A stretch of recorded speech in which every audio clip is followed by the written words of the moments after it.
ഇന്ന് നമ്മൾ ധ്യാനിക്കാൻ പോകുന്നത് ഈശോയുടെ ജീവിതത്തിലെ ചില സമീപനങ്ങളെയാണ് നമ്മൾ ധ്യാനിക്കാനായിട്ട് ആഗ്രഹിക്കുന്നത്.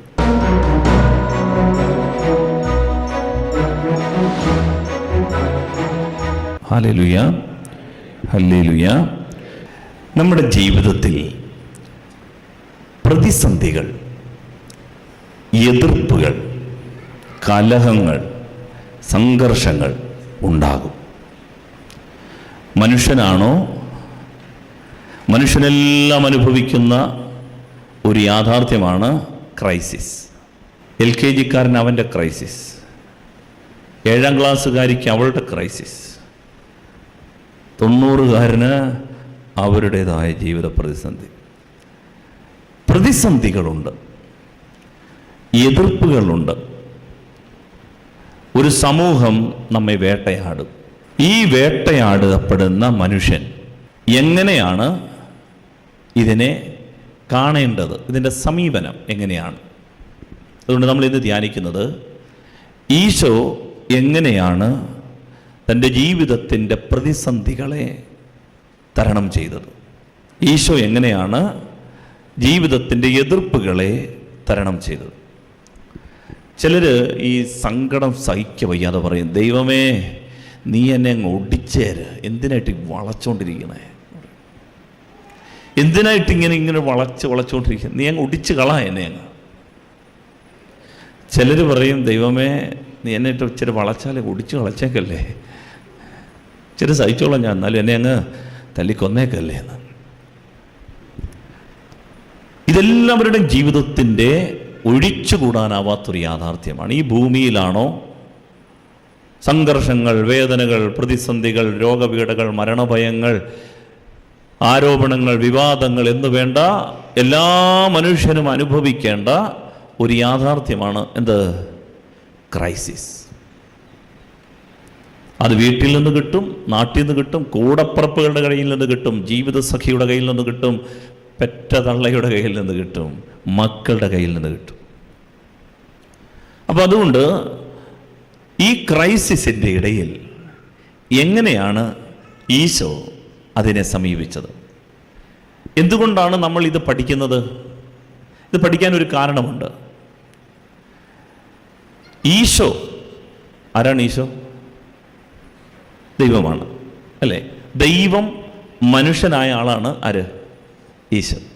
അങ്ങനെയെങ്കിൽ ആ ഈശോ ആയിരിക്കും ഈ ഭൂമിയിലെ ഏറ്റവും പെർഫെക്റ്റ് മനുഷ്യൻ. കാരണം എന്താ? ദൈവം മനുഷ്യനായ ആളാണ്. അങ്ങനെയെങ്കിൽ ആ ഈശോയാണ് ഏറ്റവും പരിപൂർണനായ മനുഷ്യൻ, ദ പെർഫെക്റ്റ് മാൻ. ദൈവത്തിൻ്റെ സ്വപ്നത്തിലെ ഏറ്റവും പരിപൂർണത പ്രാപിച്ച ദ അൾട്ടിമേറ്റ് മാൻ, ഏറ്റവും പൂർണ്ണനായ മനുഷ്യൻ യേശുക്രിസ്തുവാണ്.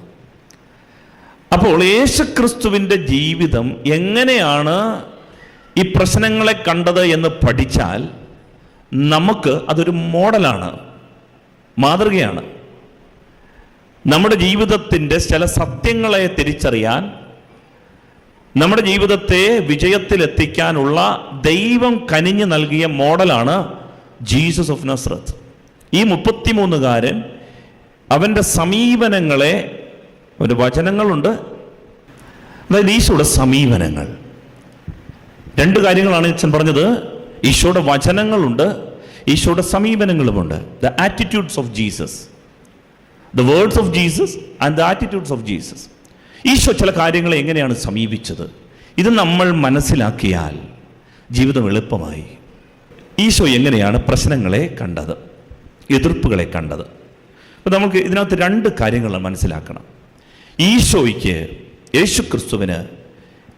യേശുക്രിസ്തുവിൻ്റെ സൊസൈറ്റി അദ്ദേഹത്തെ 2 രീതിയിൽ സമീപിച്ചു. 1, ഞെരുക്കിക്കൊണ്ടേയിരുന്നു. 2, ഒടിച്ചു കളയാൻ തീരുമാനിച്ചു. 1, വളച്ചുകൊണ്ടേയിരുന്നു, അവനെ പ്രഷറൈസ് ചെയ്തുകൊണ്ടേയിരുന്നു, സമ്മർദ്ദത്തിലാഴ്ത്തിക്കൊണ്ടേയിരുന്നു, വേട്ടയാടിക്കൊണ്ടേയിരുന്നു, വാക്കിൽ കൊടുക്കാൻ ശ്രമിച്ചുകൊണ്ടേയിരുന്നു, അവനെ ഓടിച്ചുകൊണ്ടേയിരുന്നു. 2, അവനെ ഈ ഭൂമുഖത്തു നിന്ന് തുടച്ചു നീക്കാൻ ശ്രമിച്ചുകൊണ്ടേയിരുന്നു. ഇത് രണ്ടും പ്രധാനപ്പെട്ടതാണ്. നമ്മൾ അനുഭവിക്കുന്ന യാതനകളാണ്. ചിലർ പറയും ഇവനെ ഈ വെച്ചേക്കരുത്, അവളെ വെച്ചേക്കരുതെന്ന് പറയും. നമ്മൾ ജനിക്കാതിരുന്നെങ്കിൽ, ഇവൻ ജനിക്കാതിരുന്നെങ്കിൽ, അത്ര കലി നമ്മുടെ അടുത്ത് തോന്നും ചില ആളുകൾക്ക്. ചില ആളുകൾ നമ്മളെ ഇട്ടിങ്ങനെ പീഡിപ്പിച്ചുകൊണ്ടിരിക്കും. ഇത് രണ്ടും നമുക്ക് അനുഭവിക്കാം. ഒന്ന് ഞെരുക്കം, രണ്ട് തുടച്ചു നീക്കം. ഇത് രണ്ടും നമ്മുടെ ജീവിതത്തിൻ്റെ സാധ്യതകളാണ്. അതുകൊണ്ട് ഇതിനെ യേശുക്രിസ്തു എങ്ങനെയാണ് സമീപിച്ചത്? ഇപ്പം നമുക്ക് മനസ്സിലാക്കാം. ഒന്ന്, യേശുക്രിസ്തു ആദ്യമേ നമ്മൾ കാണുന്നത്, യേശുക്രിസ്തുവിനെ ഈ ഭൂമുഖത്ത് നിന്ന് എന്നേക്കുമായി തുടച്ചു നീക്കാൻ ശ്രമിച്ച ചില സംഭവങ്ങളെ നമ്മൾ കാണുകയാണ്. മത്തായിയുടെ സുവിശേഷത്തിലെ 2-ാം അധ്യായം 13-ാം തിരുവചനം, ഈ ലോകത്തിന്റെ ഹിംസയെ എന്നെ ഈ ഭൂമുഖത്തുനിന്ന് തുടച്ചു നീക്കണം എന്ന് കരുതുന്നവരോട്, ഈ ഭൂമിക്കുമേ വെച്ചേക്കരുത് എന്ന് കരുതുന്നവരോടുള്ള ദൈവത്തിന്റെ സമീപനം എന്തായിരുന്നു? വയലൻസിനെ ഈശോ എങ്ങനെയാണ് കണ്ടത്? അതായത് ഈശോ ജനിച്ചപ്പോൾ ഈശോയെ ഈ ഭൂമുഖത്തു നിന്ന് തുടച്ചു നീക്കാൻ ആഗ്രഹിച്ച ആളാണ് ആര്? ഹെറോദ് ദ ഗ്രേറ്റ്, മഹാനായ ഹെറോദേസ്. അദ്ദേഹത്തിന് 10 മക്കളുണ്ടായിരുന്നു, 10 ഭാര്യമാരും ഉണ്ടായിരുന്നു. അപ്പോൾ ഈ 10 മക്കളിൽ ഹെറോദ് അന്തിപ്പാസ്, ഹെറോദ് അർക്കലാവോസ്, ഫിലിപ്പ് എന്നിവരുടെയൊക്കെ ചരിത്രം ബൈബിൾ പറയുന്നുണ്ട്. ഈ ഹെറോദ് ദ ഗ്രേറ്റ് ഈശോ ജനിച്ചപ്പോൾ ഈശോയെ ഭൂമുഖത്ത് നിന്ന് തുടച്ചു നീക്കാൻ ആഗ്രഹിച്ചു. കാരണം വിദ്വാൻമാർ, പൂജരാജാക്കന്മാർ വന്ന് ഹെറോദേസിന്റെ അടുത്ത് പറഞ്ഞു, ഇതാ യൂദയായുടെ രാജാവ് ബെത്ലഹേമിൽ ജനിച്ചിരിക്കുന്നു, യഹൂദന്മാരുടെ രാജാവ്. അപ്പോൾ ഹെറോദേസ് പറഞ്ഞു, നിങ്ങൾ പോയി ആരാധിച്ചിട്ട് വാ, തിരിച്ചു വരുമ്പോൾ എന്നോടുകൂടെ പറയുക, ഞാനും പോയി അവനെ ആരാധിക്കട്ടെ. പക്ഷേ അടുത്ത വചനമാണ് നമ്മൾ വായിച്ചത്. സ്വപ്നത്തിൽ ലഭിച്ച മുന്നറിയിപ്പനുസരിച്ച് പൂജരാജാക്കന്മാർ, വിദ്വാൻമാർ മറ്റൊരു വഴിക്ക് അവരുടെ നാട്ടിലേക്ക് പോയി. ഉടനെ ഹെറോദേസ് എന്ത് ചെയ്തു? കലിപൂണ്ട് ആ ദേശത്തുള്ള 2 വയസ്സിൽ താഴെയുള്ള എല്ലാ കുഞ്ഞുങ്ങളെയും കൊന്നുകളയാൻ ആജ്ഞ കൊടുത്തു, കൽപ്പന കൊടുത്തു. അവിടെ ദൈവം എന്താണ് ചെയ്തത്? ഹിംസയ്ക്ക് മേൽ ദൈവത്തിൻ്റെ സമീപനം എന്തായിരുന്നു? ദൈവം തൻ്റെ മകന് തിരുക്കുടുംബത്തോട് പറഞ്ഞു, കുഞ്ഞിനെയും കൊണ്ട് ഓടുക, മാറുക, ഒഴിഞ്ഞു മാറുക. വളരെ പ്രധാനപ്പെട്ട ഒരു കാര്യമാണിത്. ഈ ഭൂമി നമ്മളെ വേട്ടയാടാൻ, ഹിംസയ്ക്കായി കലിപൂണ്ടു നിൽക്കുമ്പോൾ ദൈവം പറയുകയാണ്, നീ മല്ലിടാൻ നിൽക്കണ്ട, എതിരിടാൻ നിൽക്കണ്ട, ഒഴിഞ്ഞു മാറുക. വീണ്ടും നമ്മൾ മത്തായിയുടെ സുവിശേഷത്തിൽ 2-ാം അധ്യായം 22-ാം തിരുവചനത്തിൽ, അതിന്റെ തൊട്ടടുത്ത് വരുന്ന തിരുവചനത്തിൽ നമ്മൾ കാണുകയാണ്, ഈജിപ്തിൽ നിന്ന് തൻ്റെ മകനെ വിളിച്ചിട്ട് ദൈവം പറയുകയാണ്, തിരികെ വാ, കുഞ്ഞിനെ കൊല്ലാൻ ആലോചിച്ചവർ മരിച്ചു കഴിഞ്ഞു. അങ്ങനെ തിരുക്കുടുംബം കുഞ്ഞുമായി വരുമ്പോൾ യൂദയായിൽ മകൻ അർക്കലാവോസ് ആണ് ഭരിക്കുന്നതെന്നറിഞ്ഞിട്ട്, ഈ ഹെറോദേസിനേക്കാൾ കിരാതനായ മകൻ അർക്കലാവോസ് ആണ് ഈ നാട് ഭരിക്കുന്നതെന്നറിഞ്ഞപ്പോ ദൈവം വീണ്ടും ഇടപെട്ടിട്ട് പറയുകയാണ്, ഒഴിഞ്ഞു മാറുക. അവരിവിടെ പോയി, നസ്രത്തിൽ പോയി. അവൻ നസ്രായൻ എന്ന് വിളിക്കപ്പെടും. നസ്രത്തിൽ പോയി താമസിച്ചു. ഇതാണ് ദൈവത്തിൻ്റെ ആറ്റിറ്റ്യൂഡ്. ബൈബിളിലെ ചെറിയ സമീപനങ്ങൾ പോലും നമ്മൾ ഹൃദയസ്ഥമാക്കേണ്ടത് ആവശ്യമാണ്, പഠിക്കേണ്ടത് ആവശ്യമാണ്. വീണ്ടും നമ്മൾ മത്തായിയുടെ സുവിശേഷം 4-ാം അധ്യായത്തിന്റെ 12-ാം തിരുവചനം ഒന്ന് വായിക്കാം. യോഹന്നാൻ, സ്നാപകൻ യോഹന്നാൻ ബന്ധനസ്ഥനായെന്ന് കേട്ടപ്പോൾ, അതായത് ഹെറോദ് അന്തിപ്പാസ് ആണ് ഈ ഗലീലയിലെ പ്രവിശ്യ ഭരിക്കുന്നത്. ഈ ഹെറോദ് അന്തിപ്പാസ് സഹോദരനായ ഫിലിപ്പിന്റെ ഭാര്യ ഹെറോദ്യായെ കൈവശം വെച്ചപ്പോൾ ഇത് തെറ്റാണ് എന്ന് ചൂണ്ടിക്കാണിച്ച സ്നാപക യോഹന്നാനെ പിടികൂടി ബന്ധിച്ച് കാരാഗ്രഹത്തിലിട്ടു. ഈശോ അറിഞ്ഞത്, ഈശോ അറിഞ്ഞപ്പോൾ ഈശോ ചെയ്തത് എന്താണെന്നറിയാമോ?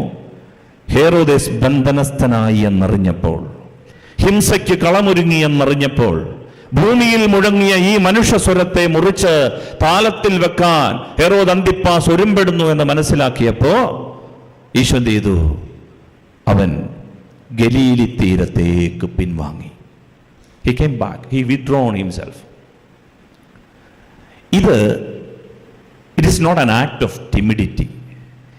ഇത് നമ്മൾ മനസ്സിലാക്കണം. ഭയം ബാധിച്ചുള്ള പിന്മാറ്റമാണെന്ന് തെറ്റിദ്ധരിക്കരുത്. പേടിച്ചു മാറുന്ന അവസ്ഥാവിശേഷമല്ലിത്. നമ്മൾ മനസ്സിലാക്കണമെങ്കിൽ ഈശോയുടെ സമീപനങ്ങളെ മുഴുവനും നമ്മളൊന്ന് പരിശോധിച്ചാൽ മതി. ഈശോയ്ക്ക് വളരെ വ്യക്തമായ ചില കാഴ്ചപ്പാടുകളുണ്ട് ഈ പിന്മാറ്റത്തിൻ്റെ പിന്നിൽ. ലോകം മുഴുവനും നിന്നെ വേട്ടയാടാൻ ഒരുമ്പെടുമ്പോൾ, നിന്നെ ഈ ഭൂമുഖത്തു നിന്ന് തന്നെ തുടച്ചു മാറ്റാൻ ശ്രമിക്കുമ്പോൾ ഈശോ പിൻവാങ്ങി കാണിക്കുന്നത് അതൊരു ഭയത്തിൻ്റെ പ്രവൃത്തിയല്ല, പേടിച്ചറച്ചു മാറുന്നതല്ല. പിന്നെയോ അതെന്താണ് എന്ന് തുടർന്ന് വരുന്ന വാക്യങ്ങളിൽ നമ്മൾ മനസ്സിലാക്കാം. ഈശോ എന്തുകൊണ്ടാണ് പിൻവാങ്ങിയത്? വീണ്ടും നമുക്ക് ലൂക്കായുടെ സുവിശേഷം 9-ാം അധ്യായത്തിൻ്റെ 51 മുതലുള്ള വാക്യങ്ങളൊന്ന് വായിക്കുന്നത് നല്ലതാണ്. ലൂക്കായുടെ സുവിശേഷം 9-ാം അധ്യായം 51 മുതലുള്ള തിരുവചനങ്ങൾ. ഈശോ ജെറുസലേമിലേക്ക് പോകാൻ ഉറച്ചു. പോകുന്ന വഴിയിൽ ഫുഡ് ആൻഡ് അക്കോമഡേഷൻ ഒക്കെ ക്രമീകരിക്കാൻ വേണ്ടി 2-3 ശിഷ്യന്മാരെയൊക്കെ അയച്ചു.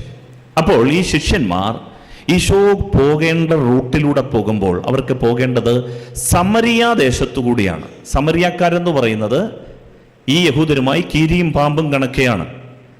നമുക്കറിയാം, യഹൂദ യുദ്ധം ആരംഭിക്കാൻ ഒരു കാരണം സമറിയാക്കാർ ജെറുസലേം ദേവാലയത്തിന്റെ മുൻപിൽ കിടക്കുന്ന അസ്ഥിക്കഷണങ്ങൾ എടുത്ത് ഈ ദേവാലയത്തിലേക്ക് എറിഞ്ഞിട്ട് പറഞ്ഞു, ഈ ദൈവം താമസിക്കുന്നത് ഈ ആലയത്തിലല്ല, ഞങ്ങളുടെ ഗെരിസീം മലയിലാണ്. ജെറുസലേമിൽ അല്ലത് യഹോവ, ഞങ്ങളുടെ ഗെരിസീം മലയിലാണ്. ഇതാണ് യഹൂദ യുദ്ധം പൊട്ടിപ്പുറപ്പെടാനുള്ള ഒരു കാരണം. അത്ര ഒരു റൈവൽറി, അത്ര ഒരു യുദ്ധമാണ് യഹൂദരും സമറയക്കാരും തമ്മിലുള്ളത്. അപ്പോൾ യഹൂദനായ ഈശോയും യഹൂദനായ ശിഷ്യന്മാരും ജെറുസലേമിലേക്ക് പോകുന്നു എന്നറിഞ്ഞിട്ട് സമറിയാക്കാരെന്ത് ചെയ്തു? ഈ ശിഷ്യന്മാരെ ഫുഡ് ആൻഡ് അക്കോമഡേഷൻ ഒരുക്കാൻ ഇവിടെ വന്ന ഈ ശിഷ്യന്മാരെ ബ്ലോക്ക് ചെയ്തിട്ട് പറഞ്ഞു, എങ്ങോട്ടാ പോന്നേ? എങ്ങോട്ടാ? അവർ പറഞ്ഞു ജെറുസലേമിലേക്ക്. ബ്ലോക്കായിട്ട് തടഞ്ഞിട്ട് പറഞ്ഞു, ജെറുസലേമിലേക്കാണെന്നുണ്ടെങ്കിൽ വേറെ റൂട്ട് എടുത്ത് പോയാൽ മതി, ഇതുവഴി വേണ്ടാന്ന് പറഞ്ഞു. അല്ല, ഇത് യേശുവാണ് വരുന്നത്, ആയിക്കോട്ടെ. അല്ല, ലോകത്തിൻ്റെ മെശിഹ, ആയിക്കോട്ടെ. അല്ല, നിങ്ങളുടെ നാട്ടിൽ വന്ന അത്ഭുതങ്ങൾ അടയാളങ്ങളൊക്കെ വേണ്ട, അതിന് വെച്ച വെള്ളം വാങ്ങി. പ്രിയപ്പെട്ടവരെ, ഇത് കണ്ടിട്ട് സഹികെട്ട് യോഹന്നാൻ യാക്കോബും കൂടെ തിരിച്ചു വന്നിട്ട് കർത്താവിനോട് പറയുന്നൊരു ഡയലോഗുണ്ട്. കർത്താവേ, സ്വർഗത്തിൽ നിന്ന് അഗ്നി ഇറങ്ങി അവന്മാരെയൊക്കെ കത്തിച്ചു കളയാൻ ഞാൻ പ്രാർത്ഥിക്കട്ടെ. ഉടനെ ഈശോ തിരിഞ്ഞു നോക്കിയിട്ട്, what kind of spirit is leading you man? നിന്നെ ഏത് തരം ആത്മാവാടാ ബാധിച്ചേക്കുന്നേ? അടിക്കുറിപ്പാട്ട് എഴുതിയിട്ടുണ്ട്. എന്തൊരു ദുഷ്ടാത്മാവാണ് നിന്നെ ബാധിച്ചിരിക്കുന്നേ? ജനത്തെ കത്തിച്ചു കളയട്ടെ എന്നോ? ജനത്തിന്റെ രക്ഷയ്ക്കായിട്ടാണ് ഞാൻ വന്നേ എന്ന് പറഞ്ഞിട്ട് ഈശോ എന്താ ചെയ്തെന്നറിയാമോ? പ്രിയപ്പെട്ടവരെ ശ്രദ്ധിക്കണം. ഒരു ജനത മുഴുവനും ഈശോയെ തടഞ്ഞപ്പോൾ, വേണ്ട, ഞങ്ങളുടെ നാട്ടിൽ നീയുമായിട്ടൊരു കമ്പനി വേണ്ട എന്ന് ബ്ലോക്കായിട്ടൊരു സമൂഹം മുഴുവനും എതിർത്തപ്പോൾ, ഒപ്പോസ് ചെയ്തപ്പോൾ, ഈ ഒപ്പോസിഷനെ ഈശോ സമീപിച്ചത് എങ്ങനെയാണെന്ന് അറിയാമോ?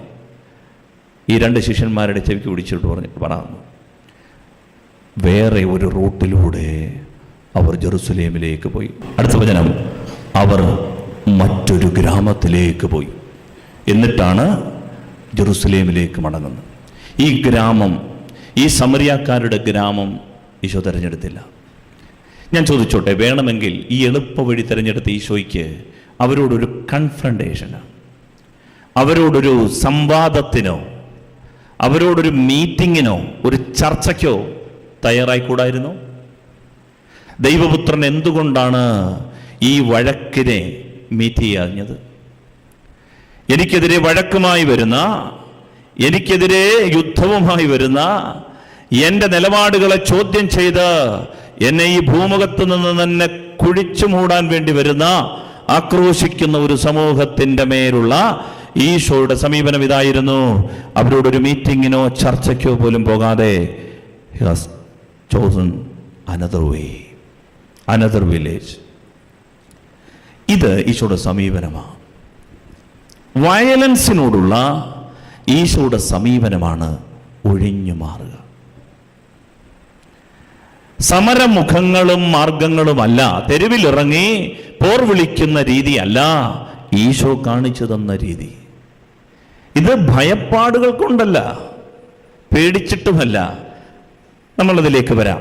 എന്താണ് ഈശോയുടെ ഈ സമീപനത്തിൻ്റെ പിന്നിലെ രഹസ്യമെന്ന് നമ്മൾ തിരിച്ചറിയാൻ പോവുകയാണ്. നമുക്കെതിരെ കലഹത്തിന് വരുന്ന അയൽക്കാരോട്, സഹോദരങ്ങളോട്, കൂടപ്പിറപ്പുകളോട്, നമ്മെ എന്നേക്കുമായി ഈ ഭൂമുഖത്തു നിന്ന് തുടച്ചു നീക്കാൻ ഹിംസയുടെ കരാളഹസ്തങ്ങളുമായി വരുന്ന ഒരു ജനതയോട് ക്രിസ്തുവിൻ്റെ സമീപനം ഒഴിഞ്ഞു മാറുക. സംസാരിക്കാൻ പോലും, ഒരു ചർച്ചയ്ക്ക് പോലും തയ്യാറാകാതെ, മിണ്ടാതെ, വിധേയപ്പെട്ട് ഒഴിഞ്ഞ് മാറിക്കൊടുക്കുക. പ്രിയമുള്ളവരെ, ഈശോയുടെ ആദ്യത്തെ പ്രസംഗം നമുക്കറിയാം. സിനഗോഗിൽ ഈശോ ആദ്യമേ പ്രസംഗിക്കുന്ന ലൂക്കായുടെ സുവിശേഷം 4-ാം അധ്യായത്തിൽ നമ്മൾ കാണുന്നുണ്ട്. താൻ വളർന്ന നസ്രത്തിലെത്തി ഈശോ അവരുടെ സിനഗോഗിൽ പ്രവേശിച്ച് പ്രസംഗിക്കാൻ എഴുന്നേറ്റ് നിന്നു. യെശയ്യാ പ്രവാചകന്റെ പുസ്തകം അവന് നൽകപ്പെട്ടു. പുസ്തകം തുറന്നപ്പോൾ അവൻ ഇപ്രകാരം എഴുതിയിരിക്കുന്നത് കണ്ടു: കർത്താവിൻ്റെ ആത്മാവിൻ്റെ മേലുണ്ട്. അപ്പോൾ പള്ളിയിലിരിക്കുന്ന എല്ലാവരും ലൂക്കൻ്റെ കണ്ണും കൊണ്ട് ഇങ്ങനെ ഇരിക്കണമൊക്കെ അവനെ ഉറ്റു നോക്കിക്കൊണ്ടിരിക്കുകയാണ്. ഇവനെന്താ പറയണേ? ആദ്യത്തെ പ്രസംഗമാണ്, കന്നിപ്രസംഗം. അവൻ പറഞ്ഞു, അവിടുന്ന് എന്നെ അഭിഷേകം ചെയ്തിട്ടുണ്ട് ബന്ധിതർക്ക് മോചനവും, അന്ധർക്ക് കാഴ്ചയും, അടിച്ചമർത്തപ്പെട്ടവർക്ക് സ്വാതന്ത്ര്യവും, കർത്താവിൻ്റെ സ്വീകാര്യമായ വത്സരവും പ്രഖ്യാപിക്കാൻ. ഇതങ്ങോട്ട് വായിച്ചു കഴിഞ്ഞപ്പോഴത്തേന് ജനമെല്ലാം ഇങ്ങനെ ശ്വാസമടക്കി ഈശോയെ നോക്കി നിൽക്കുകയാണ്. ഈശോ പുസ്തകം അടച്ചിട്ട് കപ്പ്യാരേൽപ്പിച്ചു. എന്നിട്ട് അവിടെ ഇരുന്നു. ജനം ഇങ്ങനെ നോക്കുമ്പോൾ അവൻ പറയാണ്, നിങ്ങൾ കേട്ടിരിക്കെ തന്നെ ഈ തിരുവെഴുത്ത് നിറവേറി, ഞാൻ മെശിഹായാണ്. അപ്പോൾ അവർക്ക് ഭയങ്കര ആശ്വാസം. കാരണം ഈശോ വിളിച്ചത് ദരിദ്രരെ സുവിശേഷം അറിയിക്കാൻ ഞാൻ വന്നിരിക്കുന്നു. ആ വാക്ക് തോക്കോസ് എന്നൊരു വാക്കാണ് ഉപയോഗിച്ചിരിക്കുന്നത്. തോക്കോസ് എന്നൊരു വാക്ക് ദാരിദ്ര്യം പിടിച്ചവർ എന്നൊരർത്ഥത്തിലല്ല. ദരിദ്രർ എന്ന വാക്ക് പേനസ് എന്നൊരു വാക്കാണ്, ഗ്രീക്ക് വാക്കാണ്. പക്ഷേ ഇവിടെ ഉപയോഗിച്ചിരിക്കുന്നത് തോക്കോസ് എന്നൊരു വാക്കാണ്. അർത്ഥം നമ്മൾ ആ വാക്ക് ഉപയോഗിക്കാമെങ്കിൽ തെരുവ് തണ്ടികൾ എന്നൊരു വാക്കാണ്. അങ്ങനെ ഒരു സമൂഹം ഈശോയുടെ കാലത്തുണ്ടായിരുന്നു. The anawim of Yahweh. ഈ ഭൂമിയിൽ ആരോരുമില്ലാതെ എല്ലാവരാലും ചൂഷിതരായി പീഡിപ്പിക്കപ്പെടുന്ന, ഒരു തുണ്ട് ഭൂമി പോലുമില്ലാത്ത, ചന്തയിൽ കഴിയാൻ വിധിക്കപ്പെട്ട, ഭിക്ഷ പോലും എടുക്കാൻ ആരോഗ്യമില്ലാത്ത ഒരുപിടി ആൾക്കാർ, ഒരേറിയ പങ്കും ആൾക്കാർ ആ കാലഘട്ടത്തിലുണ്ടായിരുന്നു. അവരെയാണ് ഈശോ അഭിസംബോധന ചെയ്യുന്നത്. അവർ ഈ ശാബത്ത് ദിവസം വന്ന് അവിടെ കിട്ടുന്ന ഇത്തിരി അപ്പവും വെള്ളവും ഒക്കെ കഴിച്ചിട്ട് വചനം കേട്ടിട്ട് പോകുന്ന പാവങ്ങൾ, അവരെ നോക്കി വിളിക്കുകയാണ്, നിങ്ങളോട് സുവിശേഷം അറിയിക്കാൻ ഞാൻ വന്നു, മിശിഹ വന്നു. അവർക്ക് ഭയങ്കര സന്തോഷമായി. എന്നാൽ ശ്രദ്ധിക്കണം, അത് കഴിഞ്ഞിട്ട് ഈശോ പറഞ്ഞൊരു ഡയലോഗ് ഈ ദാരിദ്ര്യം പിടിച്ചവരെ പോലും പ്രകോപിപ്പിച്ചു. ആ ദേശത്തുള്ളവർ മുഴുവനും പ്രകോപിപ്പിച്ചു. സിനഗോഗിലുള്ളവർ മുഴുവനും ഇളകിവശായി. അവനെതിരെ നിന്നത് അടുത്ത 2 ഡയലോഗിലാണ്. അവൻ പറയാണ്, എന്നാലും യഹൂദനായ ഏലിയ പ്രവാചകൻ അയക്കപ്പെട്ടത് സിറപ്തായിലെ ഒരു വിധവയുടെ അടുത്തേക്കാണ്. എന്ന് വെച്ചാൽ സിറിയയിലെ ഒരു സ്ഥലം, അവിടുത്തെ വിജാതീയ നാട്ടിലേക്ക്, വിജാതീയരുടെ അടുത്തേക്കാണ് ദൈവത്തിൻ്റെ പ്രവാചകനെ ദൈവം അയച്ചത്. അടുത്ത വചനം, കുഷ്ഠരോഗിയായ നാമാന്റെ അടുത്തേക്കാണ് ഏലിശ പ്രവാചകനും അയക്കപ്പെട്ടത്. ശ്രദ്ധിച്ചു കേൾക്കണം. യഹൂദരെ സംബന്ധിച്ചിടത്തോളം മെശിഹ, രക്ഷകൻ, അഭിഷിക്തൻ വരുന്നത് ദൈവജനത്തിന് വേണ്ടിയിട്ടാണ്. ഇതാണ് അവൻ്റെ ഒരേ ഒരു വിശ്വാസം. അപ്പോഴാണ് ഇവിടെ വന്നിട്ട് മിശിഹായാണെന്ന് അവകാശപ്പെട്ട നസ്രത്തിലെ യേശു പറയുകയാണ്, ഞങ്ങൾക്കറിയാവുന്ന യേശു, ഇവിടെ തച്ചന്റെ മകനായി വളർന്ന യേശു പറയുകയാണ്, മിശിഹ വിജാതിയർക്ക് വേണ്ടിയിട്ട് കൂടിയാണ് വന്നത്. ഏലിയായും ഏലീഷായും ദൈവം അയച്ചത് വിജാതിയരുടെ അടുത്തേക്കാണ്. വിജാതിയരെ സപ്പോർട്ട് ചെയ്യുന്നതാ ഒരു മിശിഹ. ജനതകൾക്ക് വേണ്ടി ഒരു മിശിഹായോ? അവർ ചാടി എഴുന്നേറ്റിട്ട് പറഞ്ഞു, ഇങ്ങനെ ഒരു മിശിഹായ ഞങ്ങൾക്ക് വേണ്ട. അവർ അവനെ പിടിച്ച് ദ മൗണ്ട് ഓഫ് പ്രിസിപ്പിസ്, ആ പട്ടണം നിന്നിരുന്ന സ്ഥലത്തെ ഏറ്റവും ഉയർന്ന ഒരു മലയിലേക്ക് കൊണ്ടുപോയി കിഴുക്കാൻ ദുഃഖായ മലയിലൂടെ അവനെ തള്ളി താഴെയിട്ട് എന്നേക്കുമായി കൊല്ലാൻ ശ്രമിച്ചു. അടുത്ത വചനം, ഈശോ എന്താ ചെയ്തത്? അവനാകട്ടെ അവരുടെ ഇടയിലൂടെ നടന്ന് അവിടെ വിട്ടുപോയി. എന്ന് വെച്ചാൽ എതിർക്കാൻ നിന്നില്ല, എങ്ങനെയെങ്കിലും അവിടെ നിന്ന് ഒഴിവായി. ഒരു ജനം അവനെതിരെ അവനെ കൊല്ലാൻ ശ്രമിച്ചപ്പോ ഈശോ ചെയ്തത് ഇതാണ്, അവൻ ഒഴിവായി. പ്രിയപ്പെട്ടവരെ, ഇത് ഈശോയുടെ ജീവിതത്തിൻ്റെ ഏറ്റവും വലിയൊരു പാഠമാണ്. നമ്മൾ ശ്രദ്ധിച്ച് മനസ്സിലാക്കണം. എന്തുകൊണ്ടാണ് ഇത് ഈശോ ഇങ്ങനെ ചെയ്തത്? ഈശോ പറയുകയാണ്, മത്തായിയുടെ സുവിശേഷത്തിന്റെ 10-ാം അധ്യായം 23-ാം തിരുവചനം ഒന്ന് വായിക്കാമോ? മത്തായി 10:23. ഈശോ പറയുകയാണ്, ഒരു പട്ടണത്തിൽ അവർ നിങ്ങളെ പീഡിപ്പിക്കുമ്പോൾ മറ്റൊന്നിലേക്ക് ഓടിപ്പോകുവിൻ.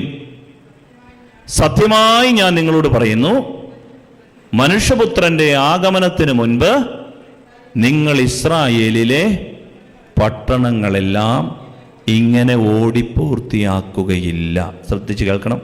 അതായത് ഈശോ പഠിപ്പിക്കുന്ന ഒരു പാഠമാണ്.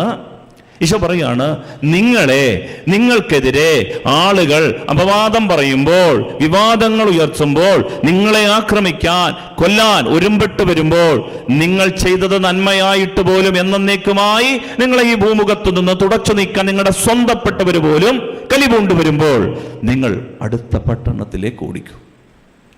അവിടെ നിന്ന് അടുത്ത പട്ടണത്തിലേക്ക്. പ്രിയപ്പെട്ടവരെ, ഇതാണ് ഈശോയുടെ മനോഭാവം. നമുക്കറിയാം, ദൈവം തൻ്റെ പുത്രനെ അയച്ചിട്ട് ഭൂമിക്കൊരു മോഡൽ, ഒരു മാതൃക കാണിച്ചു തന്നാൽ അത് ബൈബിളിൽ ചുമ്മാ എഴുതി വെക്കാൻ വേണ്ടിയിട്ടല്ല, ചരിത്രം പറയാനുമല്ല. ചരിത്രം പറയാനായിരുന്നെങ്കിൽ ഇത് ഏതെങ്കിലും ചരിത്ര പുസ്തകത്തിൽ എഴുതിയാൽ മതിയായിരുന്നു. ഇത് ബൈബിളിലാണ് എഴുതിയിരിക്കുന്നത്. This is the word of God. ഇത് ദൈവത്തിൻ്റെ വചനമാണ്. അങ്ങനെയെങ്കിൽ എനിക്കും നിനക്കും ഇത് മാതൃകയാണ്. ഈ മാതൃക വിട്ടുപോകുമ്പോൾ സംഘർഷങ്ങൾ പെരുകുകയുള്ളൂ. എന്താണ് ഈശോ ഇത് പറയാൻ കാര്യം? ഞാൻ ആവർത്തിക്കുന്നു, ഇതൊരു ഭയപ്പാട് നിറഞ്ഞ ഓട്ടമല്ല, ഭയപ്പെട്ട് മാറുന്ന പ്രവൃത്തിയുമല്ല. This is not an act of timidity. അപ്പോൾ പിന്നെ എന്താണിത്? അത് മനസ്സിലാക്കണമെങ്കിൽ ഈശോ പിൻവാങ്ങിക്കഴിഞ്ഞിട്ട് എന്താണ് ചെയ്യുന്നത്? ഒരു ക്രൈസിസ് ഉണ്ടാകുമ്പോൾ ഈശോ അവിടെ നിന്ന് ഒഴിഞ്ഞു മാറി വേറൊരു സ്ഥലത്തേക്ക് ചെന്ന് അവിടെ എന്താണ് ചെയ്യുന്നതെന്ന് നമ്മൾ ധ്യാനിക്കണം. മത്തായിയുടെ സുവിശേഷത്തിൻ്റെ 14 മുതൽ 19 വരെയുള്ള അധ്യായങ്ങൾ വീട്ടിൽ പോയി ധ്യാനപൂർവ്വം ബൈബിൾ വായിച്ചാൽ, പ്രിയപ്പെട്ട മക്കളെ, നമുക്ക് മനസ്സിലാകും why Jesus withdrawn from all this crisis. Isho എന്തുകൊണ്ടാണ് പിൻവാങ്ങിയത്? നമ്മൾ മത്തായിയുടെ സുവിശേഷം 14-ാം അധ്യായത്തിൽ 1 മുതലുള്ള വാക്യങ്ങൾ ഇങ്ങനെ വായിക്കുകയാണ്. ശ്രദ്ധിക്കാം. അക്കാലത്ത് സാമന്ത രാജാവായ ഹെറോദേസ് യേശുവിൻ്റെ കീർത്തിയെപ്പറ്റി കേട്ടിട്ട് തൻ്റെ സേവകരോട് പറഞ്ഞു, ഇവൻ സ്നാപക യോഹന്നാനാണ്.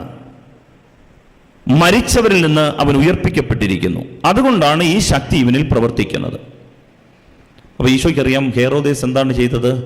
ഹെറോദേസ് യോഹന്നാനെ പിടിച്ച് കാരാഗൃഹത്തിൽ ബന്ധിച്ച് അടച്ചിരുന്നു. അപ്പോൾ ഈശോ എന്താണ് ചെയ്തതെന്നറിയാമോ? ഈശോയ്ക്ക് മനസ്സിലായി ഹേറോദേസ് യോഹന്നാനെ പിടിച്ച് ബന്ധിച്ചടച്ചിട്ടിരിക്കുകയാണ്. അപ്പം ഈശോയ്ക്ക് മനസ്സിലായി അടുത്ത ടാർജറ്റ് ഞാനാണ്. അപ്പം ഈശോ അവിടെ നിന്ന് പിൻവാങ്ങി. ഈശോ പിൻവാങ്ങുന്നതിൻ്റെ കാരണം ഇതാണ്. അടുത്ത വചനങ്ങളിൽ നമ്മൾ വായിക്കുന്നുണ്ട്. മത്തായിയുടെ സുവിശേഷം 14-ാം അധ്യായം 1 മുതലുള്ള വാക്യങ്ങളിൽ ഹേറോദേസിന് യോഹന്നാനെ വധിക്കണമെന്നുണ്ടായിരുന്നു. കാരണം ഹേറോദേസ് അന്തിപ്പാസ് സഹോദരനായ ഫിലിപ്പിന്റെ ഭാര്യ ഹേറോദ്യായെ സ്വന്തമാക്കിയത് മൂലം യോഹന്നാൻ നാട്ടുകാരുടെ മുമ്പിൽ വെച്ച് പറഞ്ഞു, നീ കാണിക്കുന്നത് തെറ്റാണ്, വ്യഭിചാരമാണ്, അന്യന്റെ ഭാര്യയെ മോഹിക്കുന്നത് തെറ്റാണ്. ഇത് പറഞ്ഞപ്പോൾ യോഹന്നാനെ പിടിച്ച് കാരാഗൃഹത്തിലിട്ടു. ഹേറോദ്യ അനുകൂലമായ ഒരു അവസരം വന്നപ്പോൾ തൻ്റെ മകളുടെ പേരെന്താണ്? ഹേറോദ്യയുടെ മകളുടെ പേര് ശലോമീന ആണ്. ഇതിൻ്റെ പേരാണ് പാരമ്പര്യം. ശരിയാണ്, ശലോമീൻ തന്നെയാണ് പേര്. ബൈബിളിലെ 4 സുവിശേഷങ്ങൾ കൂടാതെ ഒത്തിരിയേറെ സുവിശേഷങ്ങളുണ്ട്. പക്ഷേ സഭ ബൈബിളിൽ കുത്തിക്കെട്ടി തന്നിരിക്കുന്ന 4 സുവിശേഷങ്ങളേ ഉള്ളൂ. എന്നാൽ ആ കാലത്ത് മർക്കോസിൻ്റെ സുവിശേഷവും യോഹന്നാൻ്റെ സുവിശേഷവും മത്തായിയുടെ സുവിശേഷവും ലൂക്കയുടെ സുവിശേഷവും കൂടാതെ ഹാനോക്കിൻ്റെ സുവിശേഷമുണ്ട്, തോമായുടെ സുവിശേഷമുണ്ട്, യാക്കോബിൻ്റെ സുവിശേഷമുണ്ട്. These are all apocalyptic literature. ഒത്തിരി സുവിശേഷങ്ങളുണ്ട്. പക്ഷേ സഭ ഈ 4 സുവിശേഷം മതി നമ്മുടെ വിശ്വാസ ജീവിതത്തിന്. പിതാക്കന്മാർ വായിച്ചിട്ട് മനസ്സിലാക്കി പറയുകയാണ്, ഇത് മതി നമ്മുടെ വിശ്വാസം, നമ്മളെ സ്വർഗത്തിലെത്തിക്കുക, ഇത് മതി. അതുകൊണ്ടാണ് 2000 വർഷങ്ങൾ കൊണ്ട് സഭ ഈ പുസ്തകങ്ങൾ ഉപയോഗിക്കാൻ നമ്മളെ അനുവദിച്ചിരിക്കുന്നത്. ഹല്ലേലൂയ, സ്വരമേർത്തി ഹല്ലേലൂയ, ഹല്ലേലൂയ. അപ്പോൾ നമ്മുടെ വിഷയത്തിലേക്ക് വരാം. ഇപ്പം യോഹന്നാൻ്റെ തലവെട്ടാൻ കാരണമായ ചേച്ചിയുടെ പേരാണ് ആര്? സലോമി. അപ്പം ഈ സലോമി ഡാൻസൊക്കെ കളിച്ച് പ്രീതിപ്പെടുത്തിയപ്പോൾ വീഞ്ഞിൻ്റെ ഉന്മാദാവസ്ഥയിൽ ഹെറോദേസ് ചോദിച്ചു, രാജ്യത്തിൻ്റെ പകുതി വേണേലും തരാം, എന്താ വേണം? അമ്മയെ കണ്ണു കാണിച്ചു. അമ്മ പറഞ്ഞു, സ്നാപകൻ്റെ ശിരസ്. അതൊരു താലത്തിൽ കൊണ്ടുവന്ന് മകൾക്ക് കൊടുത്തു. മകളത് അമ്മയെ ഏൽപ്പിച്ചു. ഇതറിഞ്ഞിട്ട് അടുത്ത വചനം വായിക്കുകയാണ്. മത്തായിയുടെ സുവിശേഷം 14-ാം തിരുവചനം. യേശു ഇത് കേട്ട് അവിടെ നിന്ന് പിൻവാങ്ങി. അവിടെ നിന്ന് യേശു മാറി. എവിടേക്ക്? വഞ്ചിയിൽ കയറി തനിച്ച് ഒരു വിജന സ്ഥലത്തേക്ക് പോയി. ഇത് കേൾക്കുമ്പോൾ നമ്മൾ ഓർക്കും, പേടിച്ചിട്ടാണ്. എന്നാൽ ഈശോ പേടിച്ചിട്ടല്ല. അടുത്ത വചനം നോക്കിയാൽ നമുക്കറിയാം, ഭയപ്പെട്ട ഒരു ഓട്ടമായിരുന്നില്ല അത്. വചനം വായിക്കുന്നു, ഇതറിഞ്ഞ ജനക്കൂട്ടം പട്ടണങ്ങളിൽ നിന്ന് കാൽനടയായി അവനെ പിന്തുടർന്നു. അപ്പൊ ഈശോ ജനമറിയാത്തൊരു സ്ഥലത്തേക്കുള്ള ഒളിച്ചു താമസത്തിന് പോയതല്ല. ജനത്തിനറിയാമായിരുന്നു അവൻ എവിടെയാണ് പോയിരിക്കുന്നത്. ജനം എന്ത് ചെയ്തു? അവനെ കാൽനടയായി പിന്തുടർന്നു. A walkable distance. വലിയ ദൂരത്തൊന്നും അവൻ പോയില്ല. ഒരൊറ്റപ്പെട്ട സ്ഥലത്തേക്ക് മാറിയിരുന്നു. അവിടെ എന്താണ് നടക്കുന്നത്? അവൻ കരക്കിറങ്ങിയപ്പോൾ, ഈശോ വഞ്ചിയിൽ നിന്ന് കരക്കിറങ്ങിയപ്പോൾ, ഒന്ന് സ്വസ്ഥമായിട്ട് വന്നിരിക്കാമെന്ന് കരുതിയപ്പോൾ അവിടെ നിറഞ്ഞാളിരിക്കുകയാണ്. ഈശോ എന്ത് ചെയ്തോട് ഉടനെ അവരുടെ മേൽ അവൻ അനുകമ്പ തോന്നി. അവരുടെ ഇടയിലെ രോഗികളെ അവൻ സുഖപ്പെടുത്തി. And that's why I said it was not an act of timidity. അതുകൊണ്ടാണ് ഞാൻ പറഞ്ഞത് ഇതൊരു ഭയപ്പെട്ട ഓട്ടമല്ല. അവൻ ഇറങ്ങി ആദ്യമേ ചെയ്തത് എന്താണ്? ഈ ജനക്കൂട്ടത്തിന്റെ ഇടയിലെ രോഗികളെ എല്ലാം തെരഞ്ഞു പിടിച്ച് തലയിൽ കൈവച്ച് അനുഗ്രഹിച്ച് സൗഖ്യപ്പെടുത്തുകയാണ് ഈശോ. പറഞ്ഞേ ഹല്ലേലൂയ, സ്വരമേർത്തി ഹല്ലേലൂയ, ഹല്ലേലൂയ. അടുത്ത വചനം, സായാഹ്നമായപ്പോൾ ശിഷ്യന്മാർ അവനോട് പറഞ്ഞു, ഇതൊരു വിജനസ്ഥലമാണ്, ജനത്തെ പറഞ്ഞു വിടുക. ഉടനെ ഈശോ പറയുകയാണ്, ഇല്ല, നിങ്ങൾ അവർക്ക് ഭക്ഷണം കൊടുക്കണം. അവർ പറഞ്ഞു, എവിടുന്ന? 200 ദനാറയ്ക്കുള്ള അപ്പം പോലും തികയത്തില്ല. കൂട്ടത്തിൽ അന്ത്രയോസ് ഒരു 5 വയസ്സുകാരനെ തപ്പിയെടുത്തുകൊണ്ടെന്ന് പറഞ്ഞു, ദൈവൻ്റെ വീട്ടിൽ നിന്ന് അമ്മ ഉണ്ടാക്കി കൊടുത്ത 5 ബാർലിയപ്പം 2 മത്തി വറുത്തിരിപ്പുണ്ട്, ഞാൻ കണ്ടുപിടിച്ചിട്ടുണ്ട്. ദേ കർത്താവേ. ഈശോ അതെടുത്ത് ആശീർവദിച്ച് ജനത്തിന് കൊടുത്തു. എത്ര ജനം? 5 അപ്പം കൊണ്ട് 5000 പുരുഷന്മാർ തന്നെ. അവർക്കൊക്കെ ഓരോ ഭാര്യമാരെ കൂട്ടിയാൽ എത്രയും? ബൈബിളും അറിയത്തില്ല, കണക്കും അറിയത്തില്ല. 5000 പുരുഷന്മാർക്ക് ഓരോ ഭാര്യമാരെ കൂട്ടിയാൽ എത്രയായി? 10000. നമുക്കൊന്ന് എന്നുള്ള ഇന്നത്തെ കണക്കല്ല. അന്ന് 2 പിള്ളേരെ വെച്ച് കൂട്ടിയാൽ ടോട്ടൽ എത്രയായി? ഗലീലയിലെ അന്നത്തെ കണക്കെടുപ്പനുസരിച്ച് ആകെ 1,00,000 പേരേ ഉള്ളൂ. ഈശോ സഞ്ചരിച്ച 3 സ്ഥലങ്ങളാണ് 7 kilometre ചുറ്റളവിലുള്ള Bethsaida, Chorazin, കബർനാം. Bethsaida, Chorazin, കബർനാം. ഈ 7 കിലോമീറ്റർ ഈശോ സഞ്ചരിച്ചിട്ടുള്ളൂ. വല്ലപ്പോഴും പിന്നെ 3-4 പെരുന്നാളിന് ജെറുസലേമിലേക്കും പോയി. അതുകൊണ്ടാണ് ഈശോ എന്നാ ജനിച്ചെന്ന് പോലും ഇപ്പോഴും കൺഫ്യൂഷനാണ്. ഡിസംബർ 25 ജനുവരി 6 ഇപ്പോഴും കൺഫ്യൂഷനാണ്. കാരണം എന്താ? ഈ 7 കിലോമീറ്റർ ഈശോ സഞ്ചരിച്ചിട്ടുള്ളൂ. ഈ ഭൂമിയിൽ ഇത്രമാത്രം ചുരുക്കം സഞ്ചരിച്ചിട്ടുള്ള ഒരു 33 വയസ്സുകാരൻ, വെറും 3 വർഷം പബ്ലിക് മിനിസ്ട്രി നടത്തിയ ഒരു ചെറുപ്പക്കാരൻ, ആ ദേശത്തുള്ള മുഴുവൻ ജനസംഖ്യയുടെ അന്നത്തെ കാലത്തെ കണക്കെടുപ്പ് അനുസരിച്ചാൽ 1,00,000-ൽ താഴെയുള്ള ആളുകളെ ഉള്ളൂ. അതിൽ 20,000-30,000-ഓളം ആളുകൾ, ഒരു 30% ഈശോയുടെ പുറകെ വചനം കേൾക്കാൻ നടന്നിരുന്നു. 5000 പുരുഷന്മാർ തന്നെ. പത്രമായിരുന്നെങ്കിൽ എഴുതിയേനെ 1.5 ലക്ഷം ആളുകൾ ഒന്നിച്ചു കൂടിയേനെ. അതാണ് പത്രവും ബൈബിളും തമ്മിലുള്ള വ്യത്യാസം. ഇത് എഴുതി പിടിപ്പിക്കേണ്ട കാര്യമല്ല. ഇത് നീ വേണേ വിശ്വസിച്ചാൽ മതി. ഇതൊരു ഫാക്റ്റാണ്. ഈ പുസ്തകം നിന്നെ ചതിക്കില്ല. ഇത് പെരുപ്പിച്ച് കാണിക്കുന്ന പുസ്തകമല്ല. ഇതുള്ള കാര്യമേ പറയൂ. ഇത് നിനക്ക് വിശ്വസിക്കാം. ഭൂമിയിലുള്ള എല്ലാ പുസ്തകങ്ങളും നിന്നെ ചതിച്ചാലും ഈ പുസ്തകം നിന്നെ ചതിക്കില്ല. അതുകൊണ്ടാണ് 5000 പുരുഷന്മാർ. അത് മതി നീ പോരെ. അപ്പോൾ ഈ സമൂഹത്തെ ശ്രദ്ധിച്ചു കേൾക്കണം. ഈ സമൂഹത്തിന്റെ ഇടയിലേക്ക് ഈശോ ഇറങ്ങിച്ചെന്ന് വചനം പ്രസംഗിച്ചു.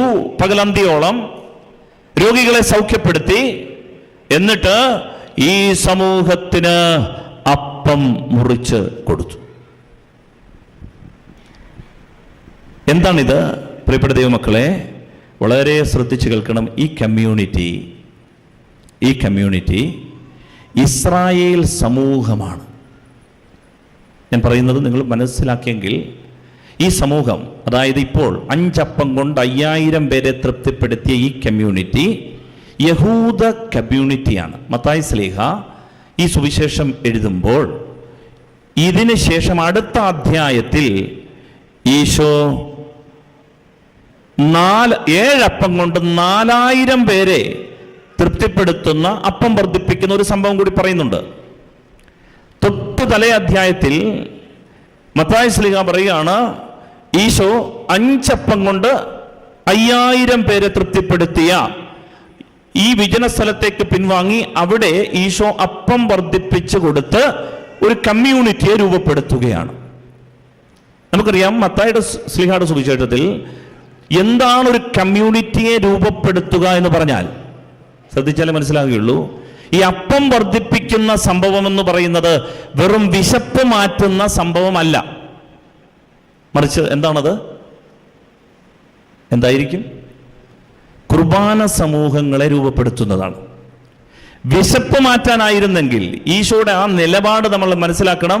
മത്തായിയുടെ സുവിശേഷം 4-ാം അധ്യായത്തിൽ ഈശോ, പ്രലോഭകൻ ഈശോയെ വെള്ളാരം കല്ലുകൾ കാട്ടിയിട്ട് പറഞ്ഞു, ഈ കല്ലുകൾ അപ്പമാക്കി കഴിക്ക്. ഈശോ പറഞ്ഞു നോ. ഇത് വിശപ്പിന്റെ വിഷയമല്ല. ഇവിടെ ചർച്ച ചെയ്യുന്നത് മനുഷ്യന്റെ ഭൗതിക വിശപ്പുമായി ബന്ധപ്പെട്ട കാര്യമല്ല.